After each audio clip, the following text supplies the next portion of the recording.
Lah ini akan menjadikan kita semakin paham. Sudah di satu sisi setan itu tidak suka pernikahan, maka di sini pula kita harus paham bahwasanya ternyata banyak di antara kita yang tidak mempersiapkan apa sih yang kita harus lakukan supaya kita bisa menjadi keluarga-keluarga hebat di antara keramaian umat di dalam sebuah pernikahan itu sendiri. Karena sekali lagi pernikahan itu pastinya kita akan bertemu dengan ujian. Makanya kenapa pernikahan itu disebut dengan ibadah? Ya karena bukan hanya nikmat, sensasi yang ditawarkan, tetapi ada ujian berat yang kita harus lewati. Dan itulah yang menjadikan kita semakin memahami. Berarti pernikahan itu membutuhkan ilmu yang harus kita pelajari, membutuhkan referensi yang harus dikaji terus-menerus. Supaya kita mampu mendapatkan sebuah keluarga Qurratu A'yun di tengah keramaian umat, lalu kemudian mempersembahkan dan memberikan keturunan-keturunan yang mereka itu menjadi pemimpin di antara kalangan orang yang bertakwa. Selamat datang di channel Tauhid Istiqomah. Semoga video ini bisa membawa berkah untuk kita semua. Amin. Senang sekali pada kesempatan hari ini saya menjadi bagian dari sekolah pranikah yang diadakan oleh Masjid Nurul Asri. Tentunya saya juga memohon maaf terlebih dahulu karena reschedule dari jadwal yang sebelumnya ketika kami memiliki udzur, kami juga menjadi wali santri untuk anak-anak kami yang tentunya terkadang harus berjumpa dengan berbagai macam kegiatan yang juga tidak bisa ditinggalkan. Itu merupakan bagian dari konsekuensi dan komitmen menjadi orang tua. Kalau tidak salah, pada waktu pertemuan yang dulu kami ada udzur ketika ngurusin anak-anak di dalam masalah sekolahnya. Dan tentunya senang sekali akhirnya pada kesempatan pagi ini kita berjumpa dan kita bersama dengan ribuan anak-anak muda yang ingin belajar bagaimana sekolah pranikah di dalam mempersiapkan sesuatu yang besar di dalam kehidupan kita. Tentunya kita paham pernikahan itu merupakan sesuatu yang besar. Karena pernikahan itu disebut oleh Allah dengan kata misaqon ghalidha. Ketika pernikahan itu disebut dengan kata misaqon ghalidha, banyak orang yang mengartikan dan mendefinisikan misaqon ghalidha itu artinya adalah ikatan suci. Padahal misaqon ghalidha itu bukan ikatan suci. Definisi dan makna yang tepat untuk mengartikan kata misaqon ghalidha. Tetapi kalau kita rujuk kepada para ahlul ilmi, orang-orang yang memiliki ilmu dan referensi, mereka mengatakan bahwasanya kata misaqon ghalidha yang Allah sifati pada pernikahan itu adalah sebuah akad yang singkat di dalam perjumpaan antara laki-laki dan perempuan yang akhirnya mereka diikat dalam satu akad, di mana akadnya itu singkat tetapi konsekuensi dan tanggung jawab yang ditimbulkan adalah besar dalam kehidupan dunia dan akhirat seseorang itu langsung semuanya terjadi setelah ada sebuah akad yang bernama ijab qabul antara laki-laki dan perempuan. Makanya inilah yang disebut dengan perkara besar. Makanya ketika ini merupakan perkara yang sangat besar dalam kehidupan kita, makanya pernikahan itu bukan sesuatu yang dipandang sebelah mata. Pernikahan itu sesuatu yang sakral. Memang betul, pernikahan itu akadnya singkat, tetapi tanggung jawabnya itulah yang panjang. Dan pernikahan itu istimewa. Kenapa pernikahan itu adalah istimewa? Karena pernikahan itu merupakan salah satu syariat. Ya, di antara syariat yang masih disisakan dalam kehidupan kelak di akhirat itu syariat pernikahan. Syariat apapun yang lainnya sudah hilang bersama manusia ketika mereka memasuki surga. Kecuali pernikahan. Syariat sholat sudah selesai. Syariat puasa sudah selesai. Syariat sedekah sudah selesai. Amar ma'ruf nahi mungkar tidak ada lagi. Semua itu sudah hilang bersama dengan tegaknya hari kiamat dan bersama dengan tegaknya hisab. Tapi ada syariat pada kehidupan di dunia yang masih ada dalam kehidupan di akhirat, yaitu adalah syariat pernikahan. Makanya tidak ada penduduk surga kecuali mereka akan dipasangkan dengan pasangan-pasangan yang dipilihkan oleh Allah dengan sebuah sifat azwajum mutahharah, yaitu adalah pasangan yang disucikan oleh Allah. Dan sesungguhnya di dalam kehidupan di surga itu masih ada pernikahan untuk membentuk satu keluarga, memberikan arti kepada kita. Sampai urusan surga pun masih menyelenggarakan pernikahan dan menikahkan antara kaum Hawa dan kaum Adam yang tidak mendapatkan jodohnya pada kehidupan di dunia. Makanya Allah menyampaikan walahum fiha azwajum mutahharah. Sesungguhnya pasangan-pasangan itu mereka mendapatkan pasangannya kelak dari pasangan yang disucikan pada waktu nanti di surga. Makanya dalam beberapa riwayat kita mengetahui dan kita mendapati bagaimana seorang Asyah binti Muzahim nanti akan menikah karena suaminya berada di neraka, yaitu adalah Fir'aun. Dan sebagian para ulama mengatakan kepada siapa Asyah binti Muzahim nanti akan menikah. Beliau akan dinikahkan dengan Rasulullah. Karena laki-laki yang sepadan dengan keimanan dan ketakwaan Asyah binti Muzahim itu adalah Rasulullah. Sama dengan Ibunda Maryam. Dalam beberapa perkataan para ulama, ada yang mengatakan bahwasanya Ibunda Maryam pun menikah ketika nanti di surga. Karena ketika di dunia beliau tidak menikah. Siapa laki-laki yang sepadan dengan keimanan Ibunda Maryam, wanita yang disucikan oleh Allah, wanita yang dipilih oleh Allah di antara kalangan wanita yang hidup pada masanya, wanita yang dipilih oleh Allah bagaimana rahimnya ditiupkan ruh sampai terbentuknya janin yang bernama Isa ketika dilahirkan, maka sebagian ulama mengatakan sesungguhnya Maryam bintu Imran akan dinikahkan pula dengan Rasulullah. Itu menunjukkan kepada kita bahwasanya pernikahan itu hal yang besar. Sampai surga pun tidak mampu menghilangkan syariat pernikahan ketika Allah masih memberikan syariat pernikahan dalam kehidupan kelak di surga. Makanya kita jumpai sampai kehidupan dan kenikmatan di surga itu para ulama berkata kenikmatan surga itu kalau diglobalkan ada 3. Yang paling puncak yaitu adalah berjumpa dengan wajahnya Allah secara langsung tanpa ada hijab. Yang kedua, bertemu dengan para nabi dan para rasul. Dan tentunya Rasulullah di Telaga Al-Kautsar yang dijanjikan Allah kepada Rasulullah bersama dengan kaumnya dan umatnya. Yang ketiga adalah perjumpaan kita dengan keluarga kita. Sebagaimana pada surat At-Tur, walladzina amanu wattaba'athum dzurriyyatahum biimanin alhaqna bihim dzurriyyatahum wa ma alatnahum min amalihim min syai'. Dan itu menunjukkan kepada kita, sesungguhnya keluarga itu hal yang besar.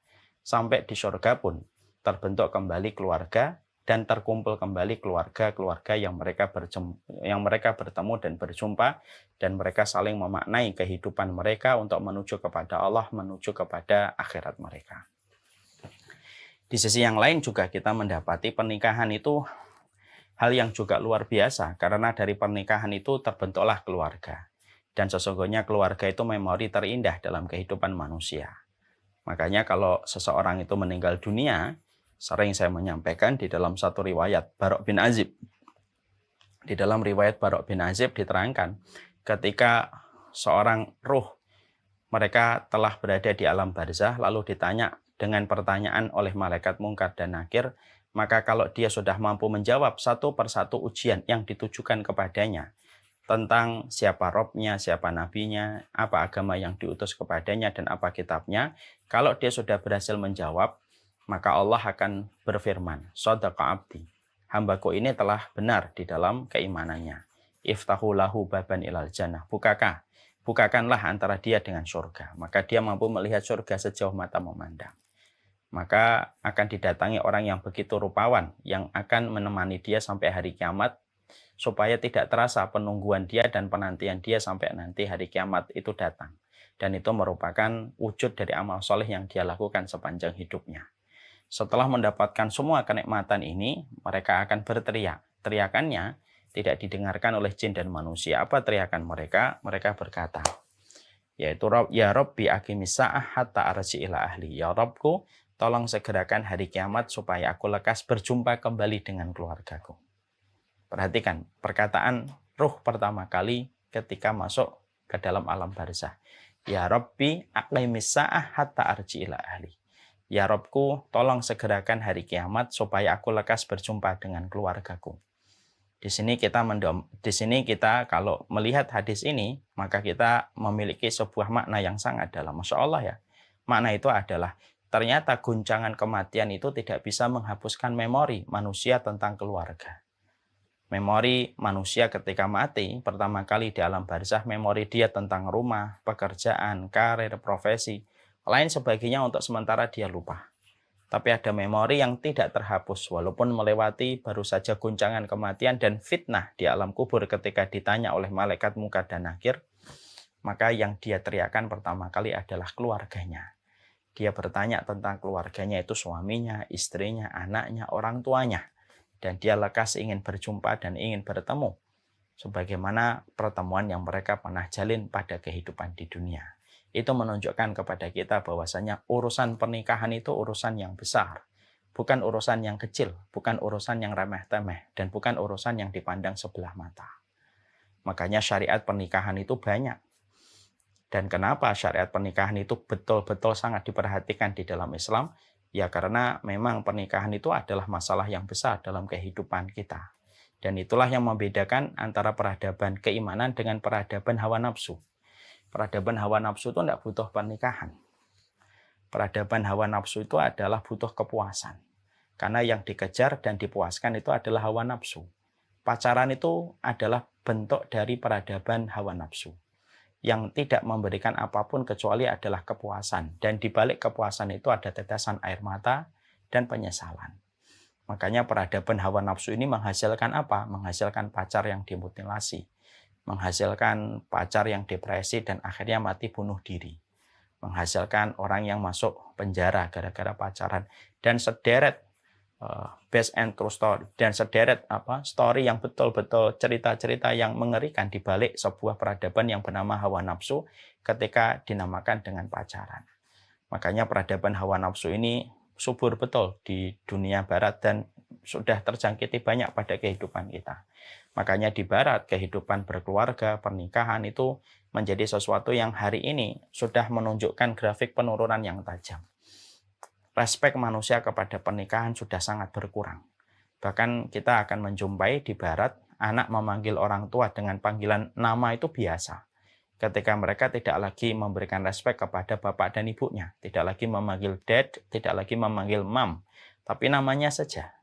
Bahkan yang paling menyimpang yang pernah saya baca di sebuah berita, ada anak, ada laki-laki punya anak 19. Tapi dia tidak pernah tahu bahwasanya anaknya itu 19.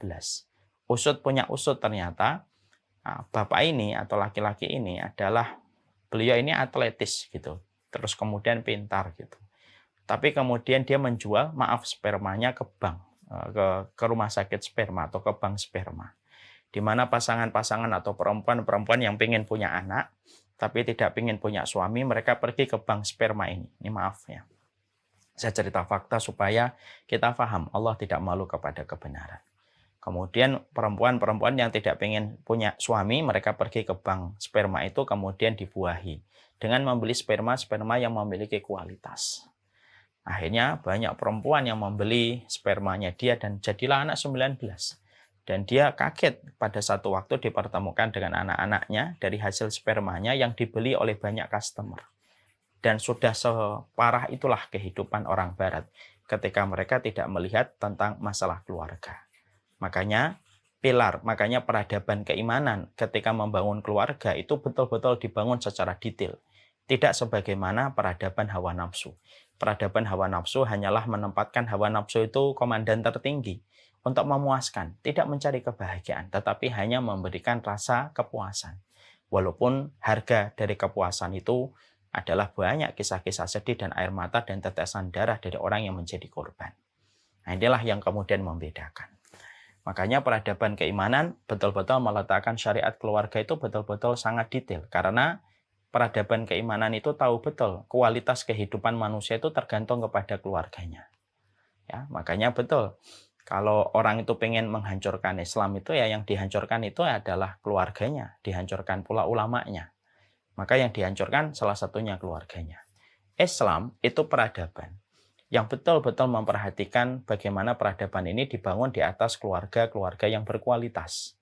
Makanya dari keluarga berkualitas itulah lahirlah berbagai macam keistimewaan di dalam kehidupan manusia ketika mereka memiliki latar belakang keluarga yang sangat istimewa dan memiliki keluarga-keluarga yang berkualitas. Mari kita merenungkan salah satu ayat yang patut menjadi renungan bagi anak-anak muda. Ya. Kita akan menjumpai di dalam salah satu ayat di dalam surat Al-Furqan, surat 7 ayat 74.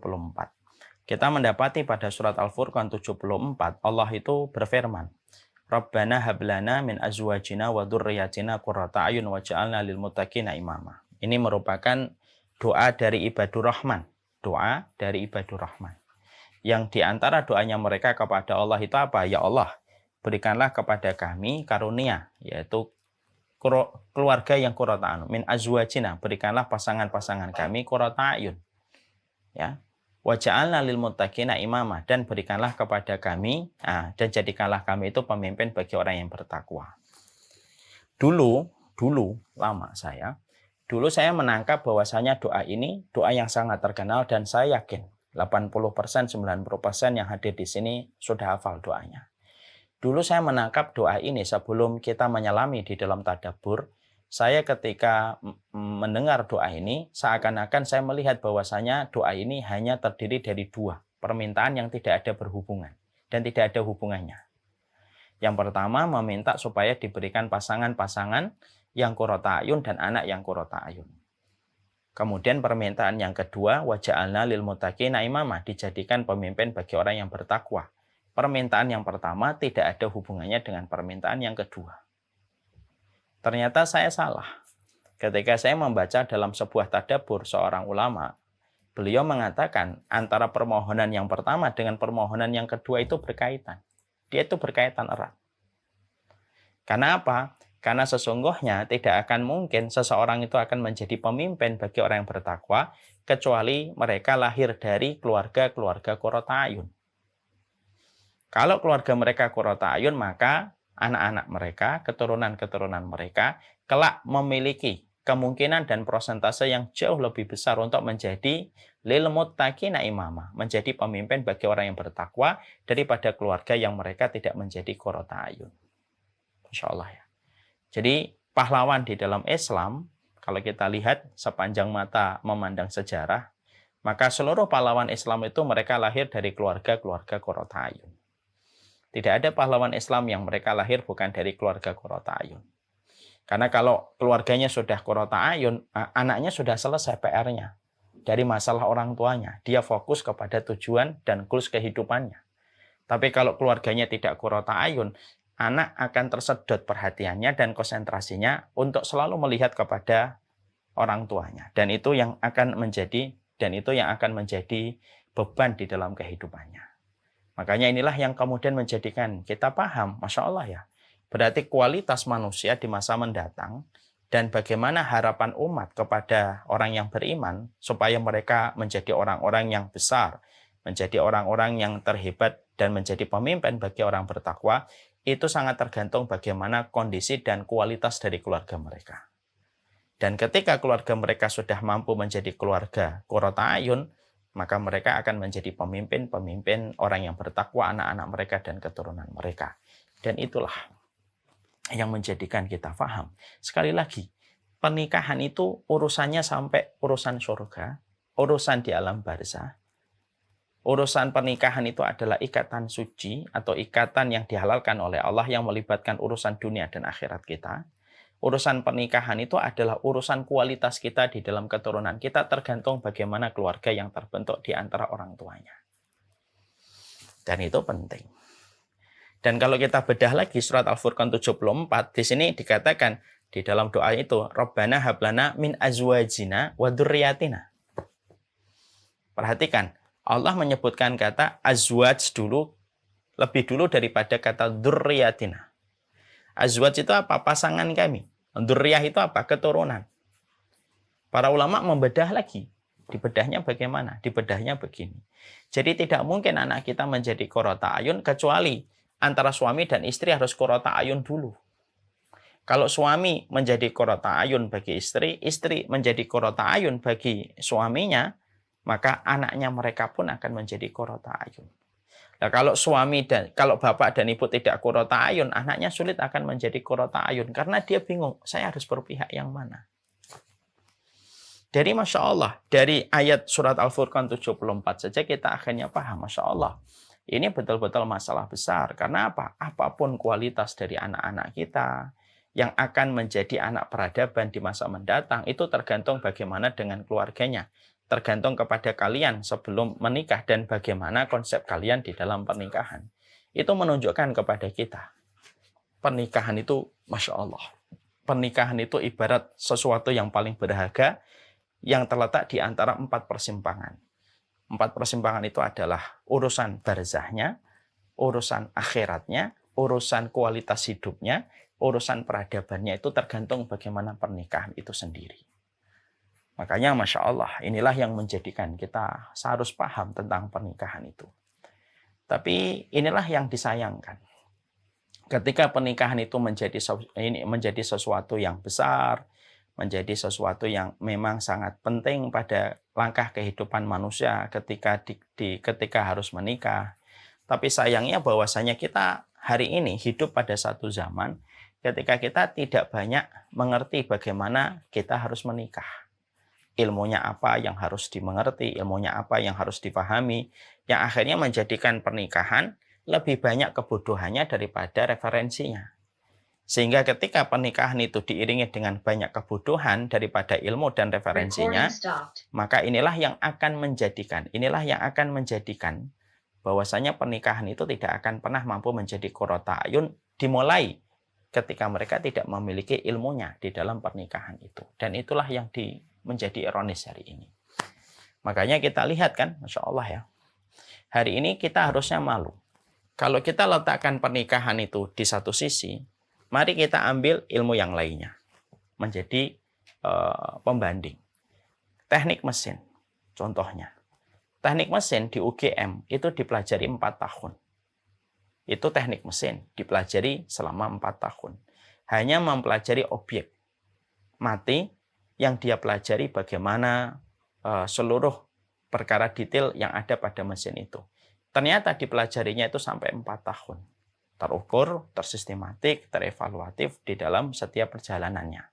Ditutup dengan skripsi yang harus dipertanggungjawabkan, dikasih ACC sama dosen pengujinya. Hanya untuk mempelajari mesin. Apa yang kita ambil menjadi sebuah ibroh. Kalau mempelajari teknik mesin yang benda mati saja, ternyata kita harus mempelajarinya selama 4 tahun. Yang unik adalah pernikahan. Pernikahan di sisi ini justru banyak di antara kita yang tidak pernah punya ilmu. Kalau kemudian kamu memahami teknik mesin saja, kamu harus butuh 4 tahun, sastra Inggris 4 tahun, arsitektur 4 tahun, bla bla bla bla bla, universitas dengan berbagai macam jurusannya yang saya kadang-kadang sekarang aja bingung jurusan ini nanti untuk apa. Itu dipelajari selama 4 tahun. Loh, sesungguhnya pernikahan itu juga harus dipelajari ilmunya. Dan bagaimana kita mengkajinya secara detail pada perjalanan kehidupan kita, karena kita akan berjumpa dengan satu ibadah yang paling panjang. Karena pernikahan itu bukan hanya yang indah-indah saja yang kita harus lihat. Pernikahan itu ada banyak sekali dinamika yang terjadi di dalam pernikahan. Makanya saya sering sekali menyampaikan kepada banyak jamaah, saya sering menyampaikan, pernikahan itu kayak bunga yang terlihat indah, tapi kamu harus siap dengan durinya.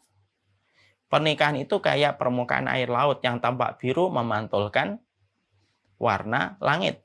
Tetapi di balik permukaan yang begitu indah, kamu harus siap dengan karangnya dan kamu siap dengan badainya yang bisa muncul kapan saja. Nah, itulah pernikahan. Kalau pernikahan itu merupakan tampaknya indah, tetapi di dalamnya itu ada badai, nampak indah tetapi di situ ada duri, dia tampak cantik tetapi di bawah kecantikan permukaan air laut itu ada gelombang dan ada karang yang siap merobek perjalanan kehidupan pernikahan. Nah, itu yang menjadikan kita harus mengerti dengan ilmunya. Ditambah lagi, memang setan paling tidak suka dengan pernikahan. Makanya ada hadis, mungkin para ustadz dan para guru-guru yang lain sudah menyampaikan di dalam hadis riwayat Muslim, bagaimana kita menjumpai iblis itu paling tidak suka yang dinamakan dengan pernikahan. Sebagaimana iblis itu paling tidak suka dengan kebersamaan dan ukhuwah. Dua-duanya tidak disukai sama iblis. Pokoknya yang bareng-bareng itu tidak disukai sama iblis. Karena iblis tahu keberkahan itu bersama dengan, keberkahan itu datang kepada yang mereka bersama. Ukhuwah itu tidak disukai sama iblis. Makanya iblis memiliki sebuah senjata yang bernama tahrish.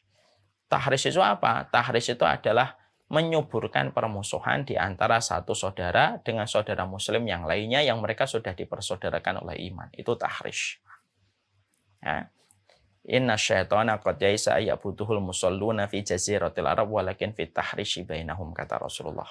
Syaitan itu sudah putus asa untuk menjadikan patung disembah kembali di Jazirah Arab, tapi setan tidak pernah berputus asa untuk menimbulkan permusuhan di antara sesama hamba yang beriman kepada Allah.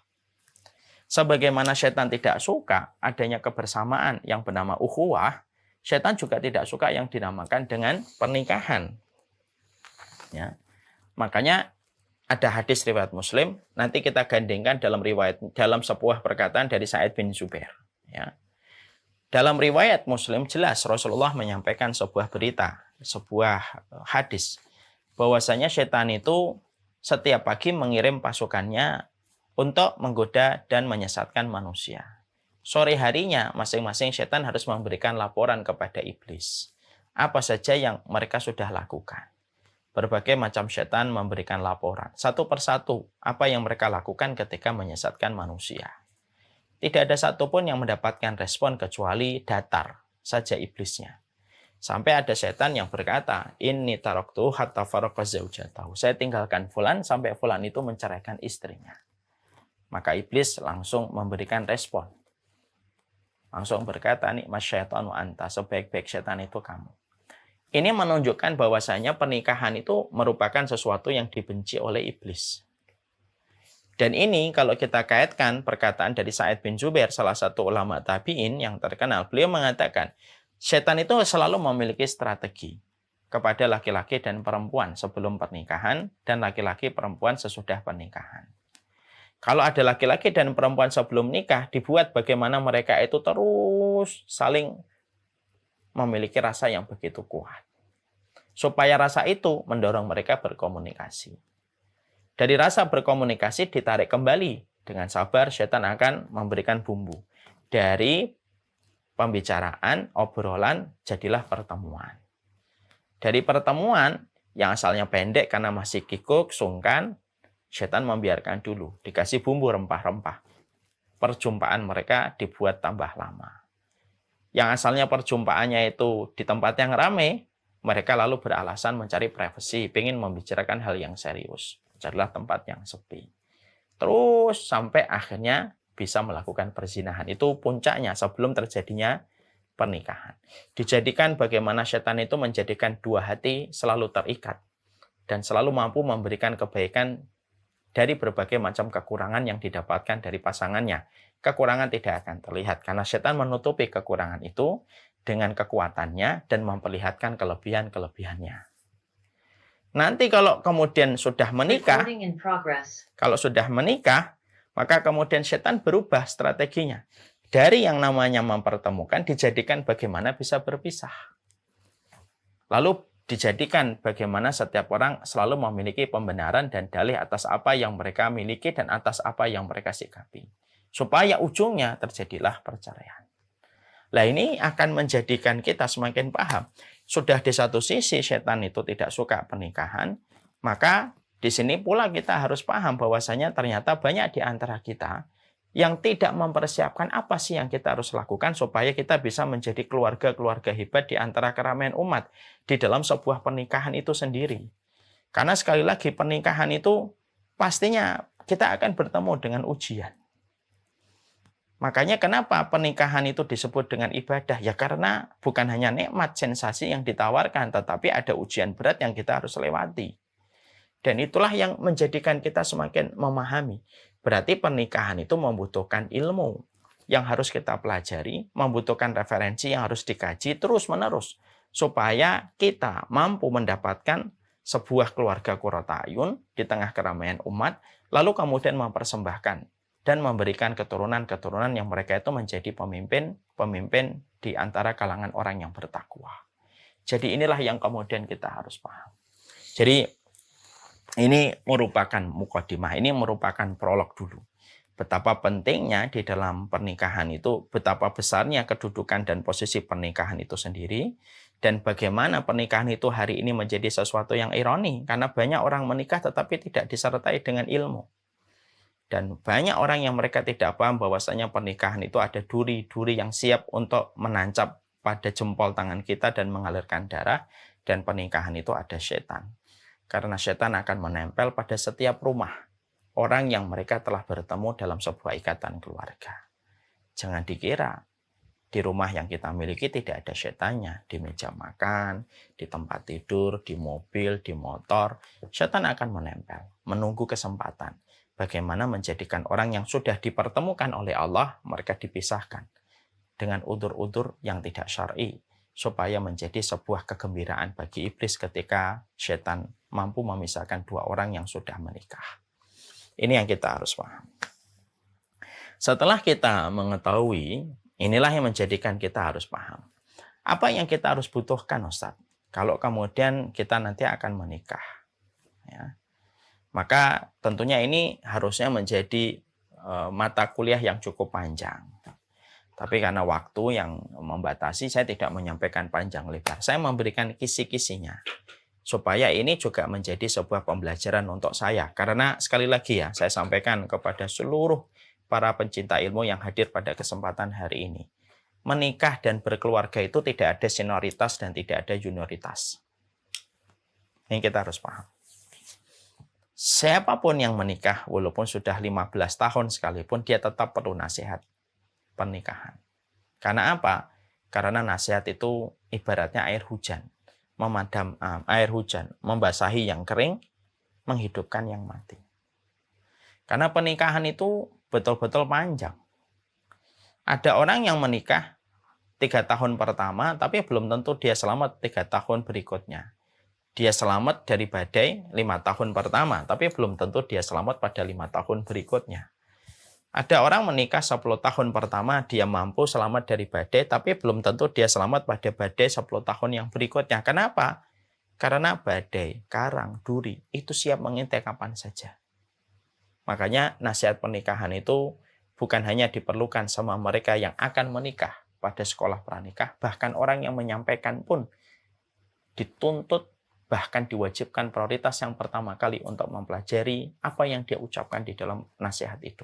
Karena apa? Semua orang itu butuh nasihat pernikahan untuk membasahi yang kering ataupun menghidupkan yang mati pada rumpun-rumpun komitmen dia di dalam berkeluarga.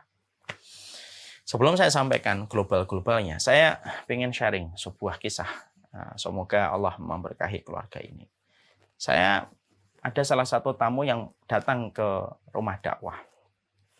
Beliau menceritakan ya, bahwasanya beliau memiliki orang tua. Orang tuanya menikah sudah 30 tahun. Bayangkan 30 tahun. Berarti 30 tahun yang lalu, suami istri ini bertemu. Laki-laki dan perempuan ini bertemu. Mereka mengikat di dalam sebuah janji. Mereka melewati ratusan purnama di dalam kehidupan mereka. 30 tahun itu sudah tidak ada lagi yang bisa dirahasiakan kan? Sekecil-kecilnya mereka sudah tahu. 30 tahun bermalam, 30 tahun bersama dengan mentari, dan melewati banyak sekali dinamika dan asam garamnya kehidupan. Tapi setelah 30 tahun, dua-duanya sepakat untuk berpisah. Kalau baru 3 tahun, maklumlah, seumur jagung. Itu kata televisi, media massa seringnya begitu. Pernikahan baru seumur jagung, berpisah. Ini 30 tahun. Kita sering juga mendapati 20 tahun menikah berpisah. Ada yang menikah 25 tahun berpisah. Bukan berarti kita lebih baik daripada mereka. Enggak. Kita kalau mengambil contoh itu bukan berarti kita lebih baik. Tapi di situ ada sebuah pelajaran besar untuk kita.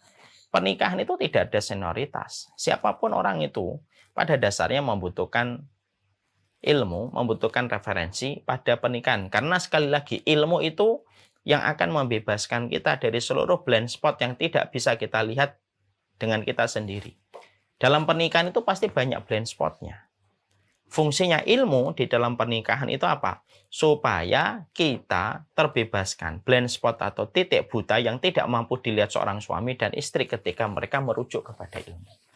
Nah, inilah pentingnya bagaimana kehidupan ilmu diperbarui setiap waktunya, diperbarui setiap saatnya, karena setan tidak pernah lelah untuk menjadikan pasangan saling menghujat dan saling membenci.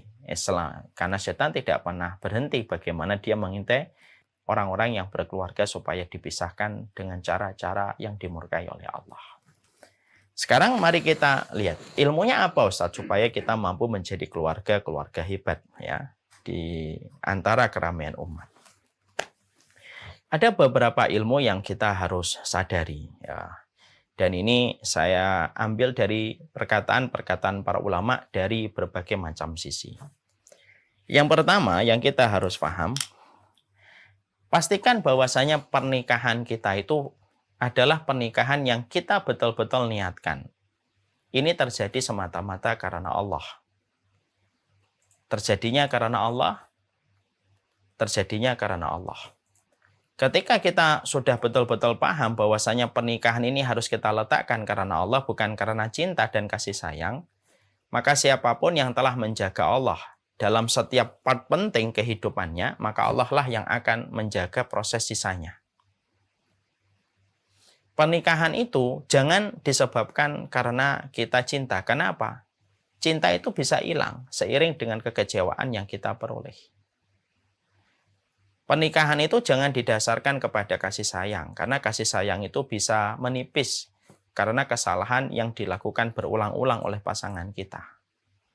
Tapi kalau orang itu betul-betul menikah itu karena Allah, dia letakkan dulu karena Allah.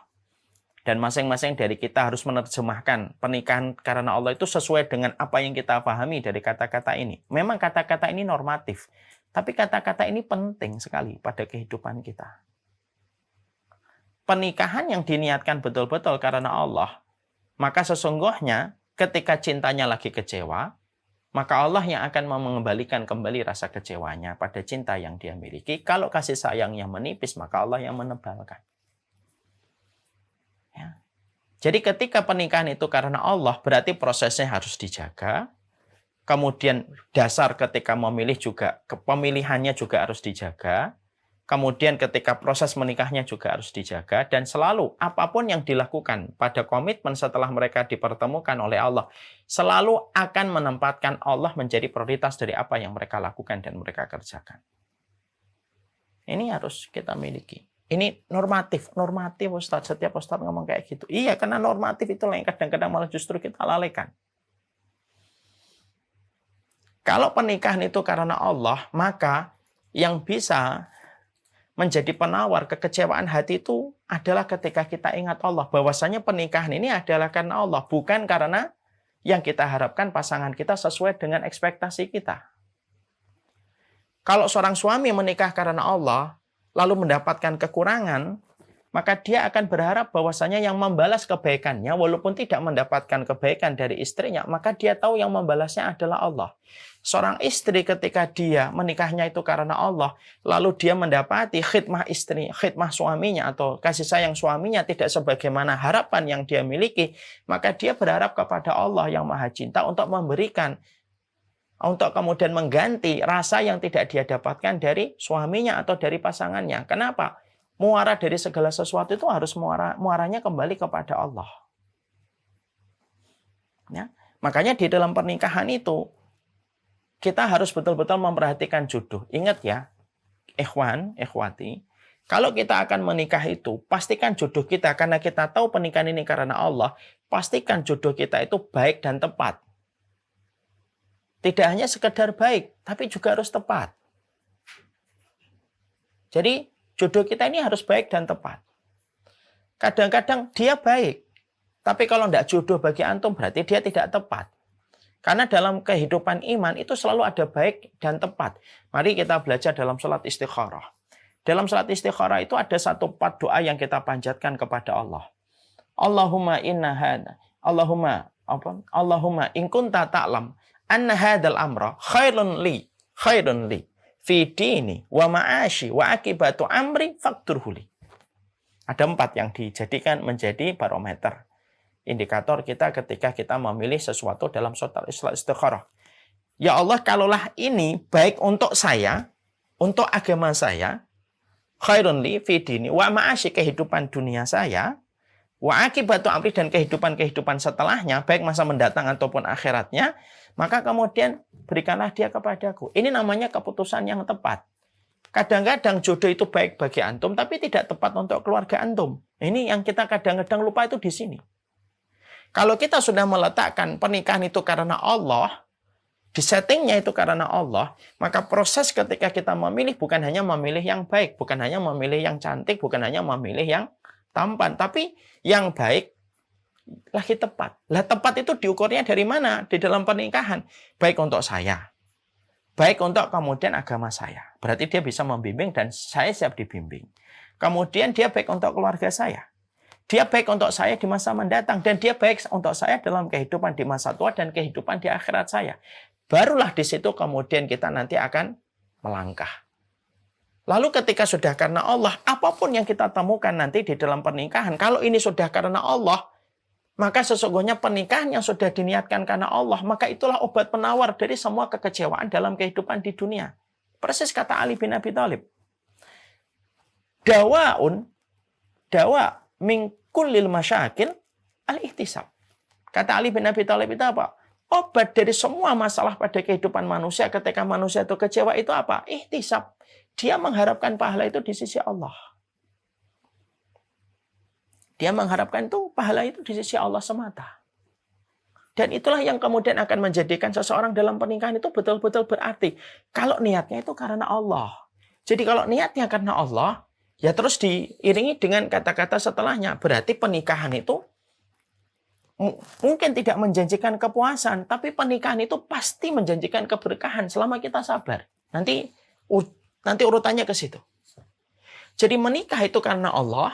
Kalau sudah karena Allah, bukan merayakan cinta, bukan merayakan kasih sayang, berarti kita harus siap dong dengan berbagai macam hal yang terjadi. Iya, karena pernikahan karena Allah. Allah bisa menguji dengan kesempitan, hal-hal yang tidak terduga. Allah bisa menguji kita dengan kelapangan. Dan ingat, yang diuji dengan kelapangan itu banyak yang gagal. Kalau sudah menikah karena Allah, berarti yang kita cari keberkahannya. Karena apa? Karena pernikahan itu terkadang akan mempertemukan kita yang tidak bisa memuaskan kita. Makanya sering saya menyampaikan, menikah itu tidak menjanjikan kepuasan, tapi memberikan keberkahan selama kita mampu bersabar. Sabar itu harus memiliki sebuah motivator. Apa sih motivator di dalam kita bersabar itu? Yaitu karena Allah semata. Maka itulah yang akan menjadikan kita memahami. Ini merupakan ruhnya di dalam pernikahan. Makanya kita lihat kan, orang kenapa nikah? Disuruh nyium kening istrinya ketika baru nikah.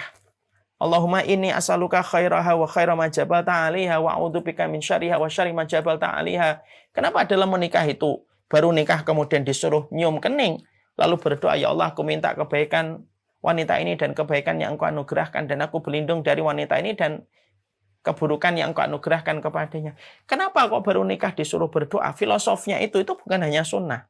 Tapi makna yang ada pada doa itu adalah supaya mengajarkan kepada kita bahwasanya seorang laki-laki tidak akan bisa menundukkan seorang wanita kecuali karena pertolongan Allah. Dan seorang wanita yang dikecup keningnya oleh seorang laki-laki dan didoakan dengan doa itu, dia akhirnya paham. Dia tidak akan bisa menjadi makmum yang baik untuk laki-laki yang baru saja mengecup keningnya kecuali karena pertolongan Allah. Kenapa ada syariat yang dinamakan sholat sunnah? Setelah menikah kan ada sholat sunnah. Karena pada dasarnya ketika kita sholat sunnah, disitulah kita akan menjumpai tidak ada pemandangan yang paling indah dari laki-laki ketika melihat dari perempuan melihat laki-laki, kecuali laki-laki itu memimpin dia dalam sholat yang merupakan ibadah tertinggi dan merupakan tiangnya agama ini. Dan bulan madu terindahnya di atas sajadah. Dan ketika seorang suami yang baru saja menikahi seorang perempuan, kemudian dia salam, yang dilihat adalah perempuan, disitulah dia melihat bahwasanya inilah makmum terbaik yang akan menemani saya apapun yang terjadi di masa mendatang ketika dia selalu berserah kepada Allah di dalam sholatnya. Itu semuanya ketemu di situ. Ya. Jadi pernikahan itu harus betul-betul kita harapkan kepada Allah. Kenapa? Tidak bisa menjanjikan kepuasan setiap partnya, setiap detiknya. Tidak bisa. Tidak bisa. Karena kita memang diciptakan oleh Allah antara laki-laki dan perempuan memiliki faktor penciptaannya sudah berbeda, ya kan? Kemudian penciptaannya sudah berbeda, fisiknya sudah berbeda, cara memandang sesuatu sudah berbeda. Ditambah lagi perbedaan dari cara keluarga ketika mendidik mereka itu juga berbeda. Makanya Allah sampai mengatakan walaysa dzakaru kal unsa, sesungguhnya walaysa dzakaru kal unsa, laki-laki itu dengan perempuan itu tidak sama. Perempuan itu panjang perasaannya, pendek logikanya. Laki-laki panjang logikanya, pendek perasaannya. Kalau di dalam pernikahan ini bukan karena Allah yang menjadi harapan, perempuan akan merasa tersakiti. Kenapa? Perasaannya tidak terpuaskan. Laki-laki akan merasa terpenjara karena logikanya tidak banyak diterima oleh perempuan ketika perempuan lebih didominasi oleh perasaan. Lah, yang bisa memperjumpakan dan bisa menemukan mereka pada satu titik itu apa? Ya ujungnya itu Allah. Ya sudah untuk Allah kok. Menikah itu jangan karena saya. Menikah itu karena Allah, wahai istriku. Menikah itu karena Allah, wahai suamiku. Karena kalau kamu menikah karena saya, kamu akan kecewa. Saya cuma laki-laki di akhir zaman yang pastinya jatuh dalam kesalahan.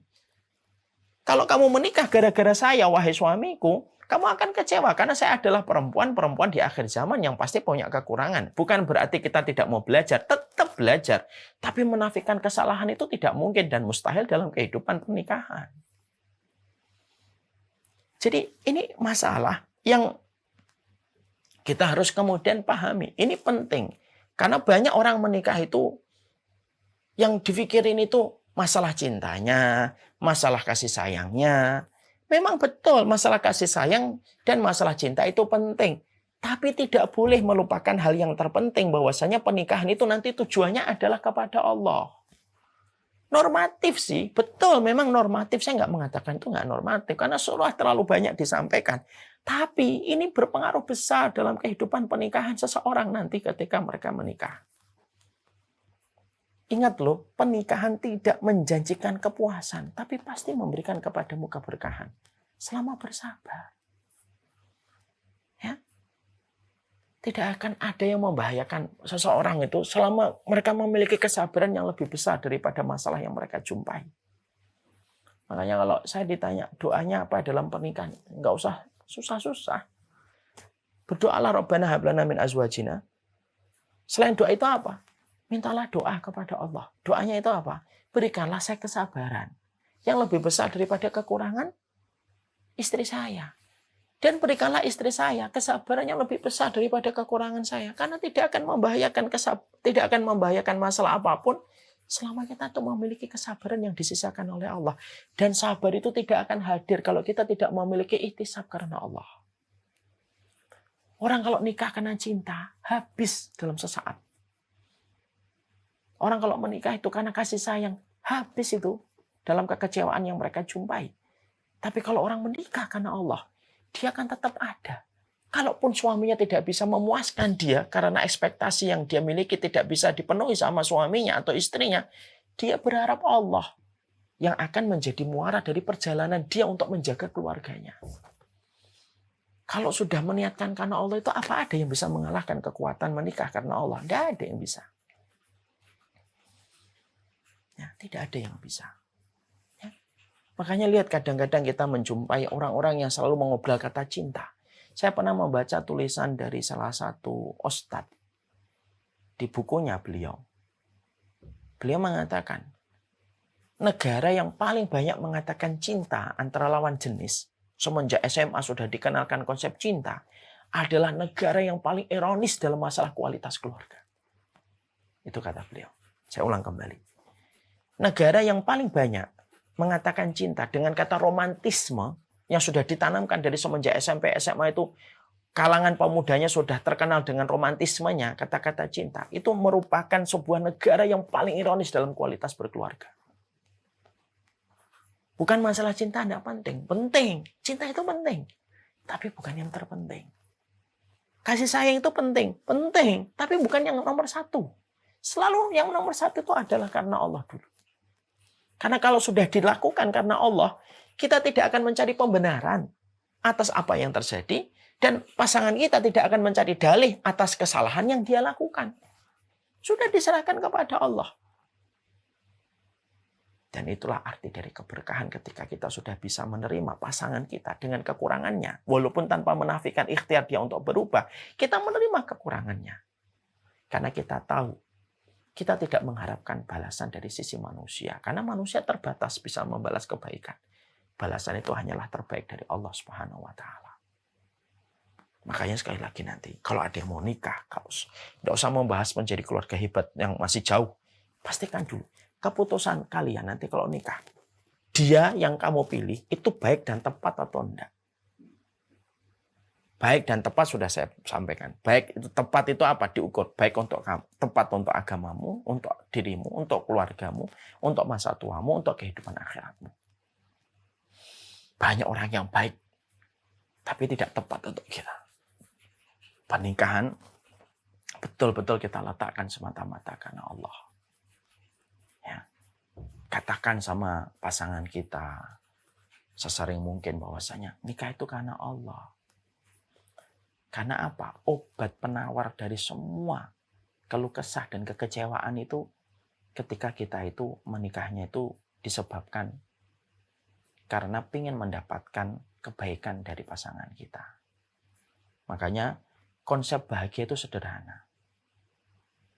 Konsep bahagia itu apa? Rendahkanlah harapanmu, perbesarlah rasa permaklumanmu. Bahagia kita. Kapan orang itu kecewa? Ketika terlalu tinggi harapan yang dia berikan.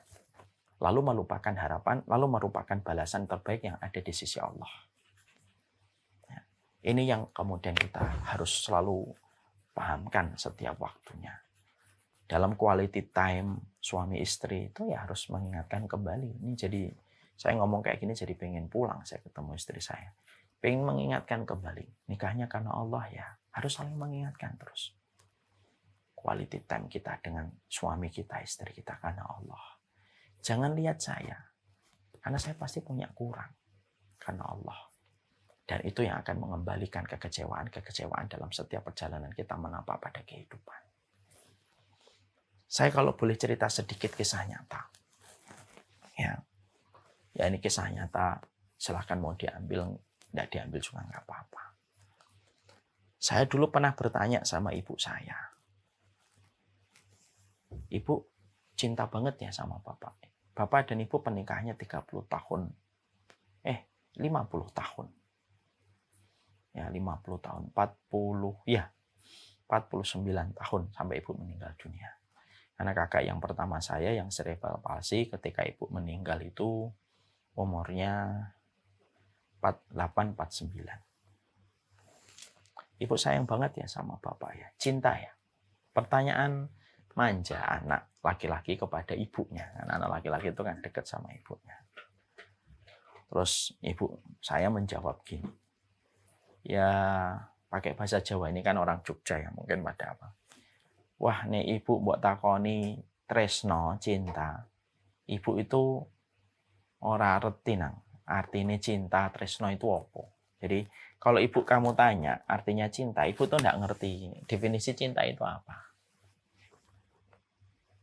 Enggak ngerti. Kamu yang lebih tahu, kata ibu saya. Tapi kalau ibu ditanya bagaimana dengan bapak, ibu itu enggak bisa, ibu itu butuh bapak untuk beribadah sama Allah. Ada kata-kata beliau, ibu itu butuh bapak untuk beribadah sama Allah.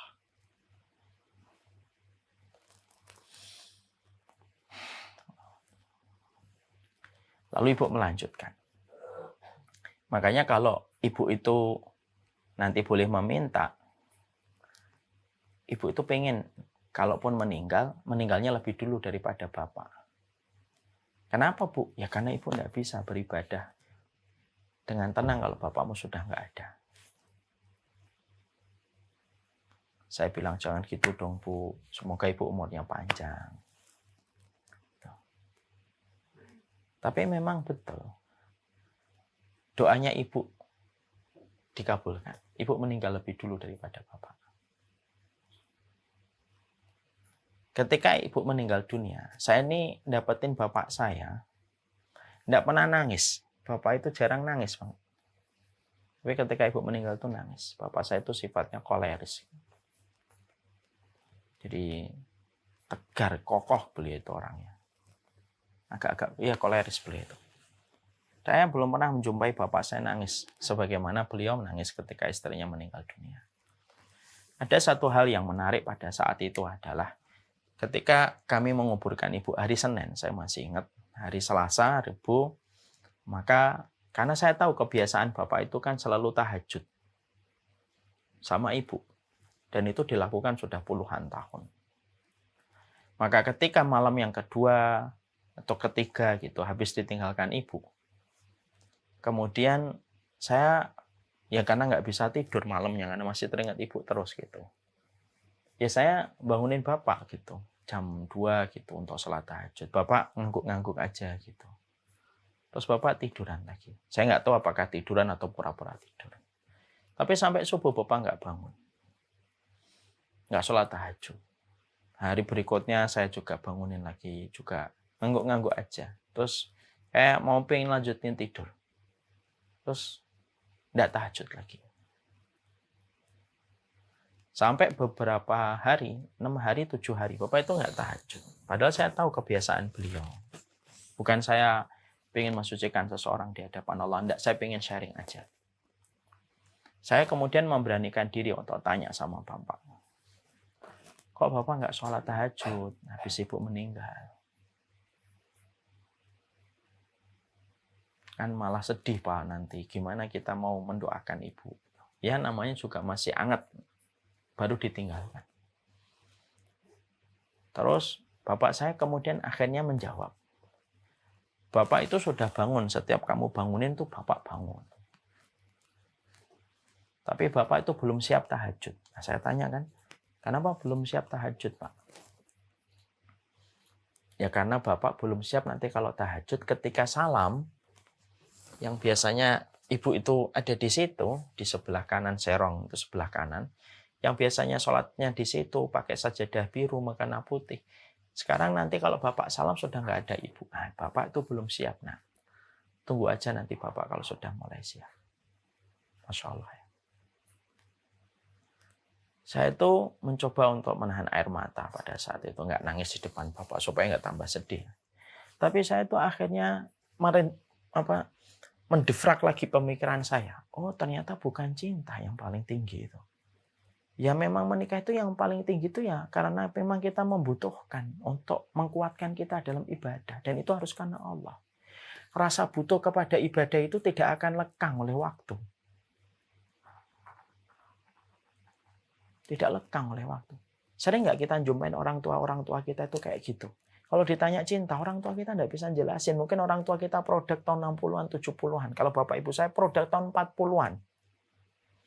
Kalau ditanya cinta itu ya enggak ngerti. Tapi apa yang dijawab sama bapak dan apa yang pernah disampaikan ibu itu membuat saya ngerenung, oh memang pernikahan itu sebenarnya itu bermulanya dari situ dulu. Itu intinya itu di situ. Kalau intinya sudah dalam keikhlasan, orang sudah niatnya karena Allah ketika ikhlas, siapa yang bisa membahayakan? Setan pun tidak bisa mengganggu orang yang ikhlas kan? Dan orang itu ketika sudah meniatkan karena Allah, ya dia harus siap. Memang tidak bisa menjanjikan kepuasan. Dakwah. Apakah dakwah itu memuaskan? Enggak. Kadang kita akan berjumpa sekali dengan banyak ujian yang tidak pernah kita duga kok. Kita kadang dihujat, dicela sama orang yang nggak pernah berjumpa dengan kita pun banyak sekali. Tapi kalau kita harus kembalikan, oh, memang tujuannya karena Allah kok. Itulah yang dikatakan oleh Imam Malik. Idza kana lillahi fahuwa abqa. Apapun yang diniatkan karena Allah, maka sesungguhnya dia itu abadi. Dia akan terus ada. Mau petir, mau apapun dia tetap ada. Maka nalillahi fahuwa abqa. Apapun yang diniatkan karena Allah itu abadi. Maka nalighairillah, apapun yang diniatkan bukan karena Allah, dia tidak akan abadi. Siapapun yang menikah karena nasab, dia akan dihinakan dengan nasab. Siapapun yang nikah karena harta, bisa jadi Allah miskinkan dia karena apa yang dia tuju. Tapi siapapun yang nikah karena Allah, agamanya, Allah muliakan dia. Allah pasti muliakan itu. Ini yang kemudian kita harus selalu pelajari pertama. Ini penting, walaupun ini normatif. Pernikahan tidak menjanjikan kepuasan, tapi pernikahan pasti menjanjikan keberkahan. Tapi dengan satu syarat, sabar. Sabar itu tidak akan berdiri sampai kita memiliki ihtisab. Ihtisab itu adalah konsep hati untuk menggantungkan balasan hanya di sisi Allah, bukan dari pasangan kita. Karena siapapun yang menikah denganmu, dia memiliki logika dan perasaan yang lebih kuat perasaannya kalau dia perempuan, lebih kuat logikanya kalau dia laki-laki. Belum lagi basic dari kultur keluarga yang berbeda dengan keluarga antum. Dan semua itu akan menjadi sebuah perkara berat. Kalau setiap hati yang menjadi pelaku dalam menyeberangi pernikahan ini tidak meniatkan karena Allah. Ya. Itu yang kita harus selalu mengerti. Jadi, pastikan nanti dalam pernikahan dijaga. Semuanya proses dijaga, baik dan tepat dijaga. Kalau antum sudah menjaga Allah di waktu lapang, dalam proses yang antum jaga, antum memilih yang baik dan tepat. Ketika nikah, itu pertama kali antum sadarkan kepada pasangan antum. Hari-hari antum yang antum lewati selalu mengingatkan, karena Allah ya nikahnya. Jadi orang kalau sudah nikah karena Allah, tidak akan sungkan minta maaf. Dia tidak melihat siapa yang benar. Sudahlah, nikah itu bukan kalah dan menang. Kalau begini-begini suaminya merasa menang. Kalau begini-begini istrinya merasa menang. Nikah itu bukan kalah menang, nikah itu ibadah.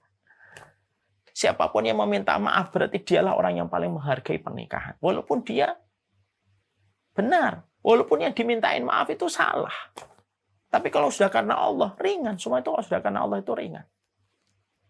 Itu yang selalu harus kita jaga. Ini sering hilang. Kenapa ini sering hilang? Karena kita lahir pada produk romantisme picisan. Kita disuruh mengadopsi konsep cinta sebagaimana orang Korea. Kita dipaksa untuk mengadopsi konsep cinta ala Hollywood dan Bollywood. Yang tidak ada kata ihtisab, tidak ada kesabaran, tidak ada kata berkah. Mereka tidak mengenal kata berkah. Orang Korea tidak tahu kata berkah. Ihtisab orang India nggak ngerti. Sabar nggak ngerti orang Hollywood. Ketika itu sudah dilihat, itu akhirnya terendap di bawah pemikiran kita.